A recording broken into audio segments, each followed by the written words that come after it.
इस वीडियो में जानेंगे हिंदी के मोस्ट वीवीआई ऑब्जेक्टिव प्रश्न के बारे में जो डायरेक्ट आपको एग्जाम में पूछा जाएगा। तो इस वीडियो को शुरू से लास्ट तक जरूर देखिएगा। चलिए बिना देरी के शुरू करते हैं आज की वीडियो। पहला प्रश्न है, पेड़ का कमरा किसकी रचना है? पेड़ का कमरा किसकी रचना है? तो इसका राइट आंसर हो जाएगा ए नंबर, विनोद कुमार शुक्ल। विनोद कुमार शुक्ल द्वारा पेड़ पर कमरा लिखा गया है। अच्छे से इनको याद रखना, ये आपको एग्जाम में पूछा जाएगा। अगला प्रश्न है, वी.आर. नारायण ने किस कहानी का अनुवाद किया है? वी.आर. नारायण ने किस कहानी का अनुवाद किया है? तो इसका राइट आंसर हो जाएगा बी नंबर, दही वाली मंगमा। बी नंबर इसका राइट आंसर हो जाएगा। अच्छे से इनको याद रखना है। अगला प्रश्न है, कवित्री अनामिका का जन्म कब हुआ था? कवित्री अनामिका का जन्म कब हुआ? तो इसका राइट आंसर हो जाएगा ए नंबर, 1961 ईस्वी में। फ्रेंड, आपको ये याद रखना है कि कवित्री किस प्रकार से लिखा जाता है, ये आपको शुद्धिकरण में पूछा जाता है। तो आपको इनको अच्छे से याद रखना है कि कवित्री किस प्रकार से लिखा जाता है, और इन प्रश्नों को अच्छे से याद रखना है। कवित्री अनामिका का जन्म कब हुआ? तो 1961 ईस्वी में हुआ। अगला प्रश्न है, घनानंद की भाषा क्या है? तो घनानंद की भाषा है ब्रज भाषा। इसका राइट आंसर हो जाएगा बी नंबर। घनानंद की भाषा क्या है? तो ब्रज भाषा है। अच्छे से इनको याद रखना है आपको। अगला प्रश्न है, किसके अनुसार सेनों ने सिद्धांतों को भी बदल लिया था? तो इसका राइट आंसर हो जाएगा बी नंबर, खोखा के अनुसार। खोखा के अनुसार सेनों ने सिद्धांतों को क्या किया? बदल दिया। खोखा के लिए अलग सिद्धांत था और उनके 5 लड़कियों के लिए अलग सिद्धांत था। अगला प्रश्न है, दारिस नामक सोने के सिक्कों से भरा घड़ा किसे मिला था? दारिस नामक सोने के सिक्कों से भरा घड़ा किसे मिला था? तो इसका राइट आंसर हो जाएगा सी नंबर, वारेन हेस्टिंग्स। क्या है? Warren Hastings. सी नंबर इसका राइट आंसर हो जाएगा। अगला प्रश्न है, दहते विश्वास किस भाषा से अनुदित है? ये प्रश्न आपको एग्जाम में जरूर छपेगा, तो इसको अच्छे से याद रखना है। दहते विश्वास किस भाषा से अनुदित है? तो इसका राइट आंसर हो जाएगा सी नंबर, उड़िया। यानी दहते विश्वास जो कहानी है वो किस भाषा की कहानी? तो उड़िया कहानी है। अगला प्रश्न है, दूर चट्टानों की ठंडी गोद में किस कवि की पंक्ति है? तो इसका राइट आंसर हो जाएगा D number, Rainer Maria Rilke. दूर चट्टानों की ठंडी गोद में किस कवि की पंक्ति है? तो इसका राइट आंसर क्या हो जाएगा? D number, Rainer Maria Rilke. अगला प्रश्न है, जीवानंद दास की किस कविता को प्रबुद्ध आलोचकों द्वारा रविंद्रोत्तर युग की श्रेष्ठतम प्रेम कविता की संज्ञा दी गई है?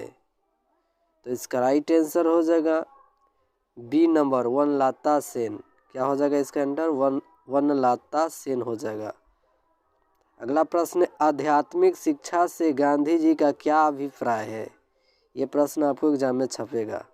तो इसका राइट आंसर हो जाएगा डी नंबर, हृदय की शिक्षा।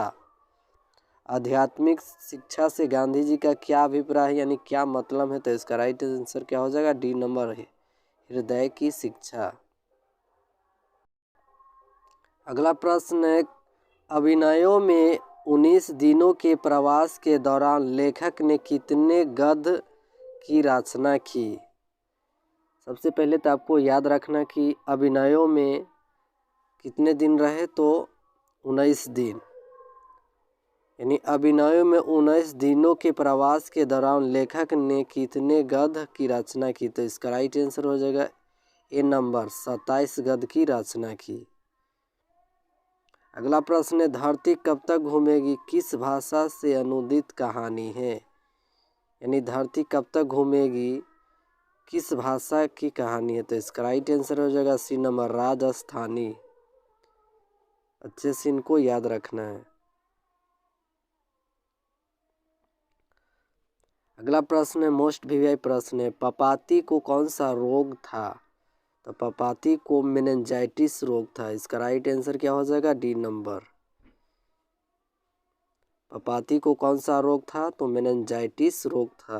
अच्छे से इनको याद रखना है आपको। अगला प्रश्न है, वीरेन डंगवाल को किस कृति के लिए साहित्य अकादमी पुरस्कार मिला है? तो इसका राइट आंसर हो जाएगा बी नंबर, दुष्चक्र में सृष्टा।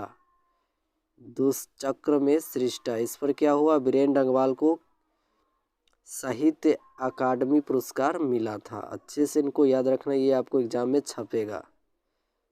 अगला प्रश्न है, शब्दों में कौन सा शब्द शुद्ध है?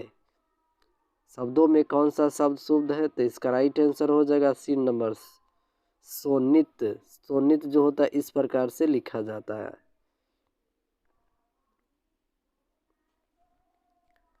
अगला प्रश्न है, यदि एक के बाद कोई भी भिन्न स्वर आए तो एक किसमें परिवर्तित हो जाता है? तो इसका राइट आंसर हो जाएगा बी नंबर, अय। किसमें कन्वर्ट हो जाता है? तो अय में हो जाता है। अगला प्रश्न है, वाक्यों में कौन सा वाक्य शुद्ध है?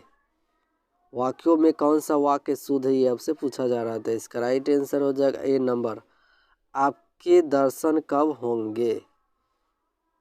आपके दर्शन कब होंगे, ये शुद्ध वाक्य है। अगला प्रश्न है, हाथ साफ करना मुहावरे का अर्थ क्या है?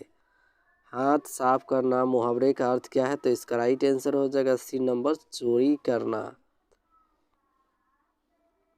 अगला प्रश्न है, शब्दों में कौन सा शब्द शुद्ध है? शब्दों में कौन सा शब्द शुद्ध है? तो इसका राइट आंसर हो जाएगा सी नंबर, हितैषी। अंतिम में कौन सा प्रत्यय है? अंतिम में कौन सा प्रत्यय लगा हुआ, ये आपसे पूछ रहा था। अंतिम क्या रहा? इम। सी नंबर इसका राइट आंसर हो जाएगा, अंतिम। प्रत्यय कहाँ लगता है? तो लास्ट में लगता है। और उपसर्ग कहाँ लगता है? शुरू में लगता है। इनको अच्छे से याद रखना है आपको। अगला प्रश्न है, अष्टाध्यायी में कौन सा समास है? अष्टाध्यायी, तो इसका राइट आंसर हो जाएगा ए नंबर, द्विगु समास। अष्टाध्यायी, अष्टाध्यायी में क्या है? अष्ट। अष्ट मतलब क्या होता है? 8, यानी संख्यावाची आ रहा है। तो ये जब भी संख्यावाची आए तो द्विगु समास में चला जाएगा।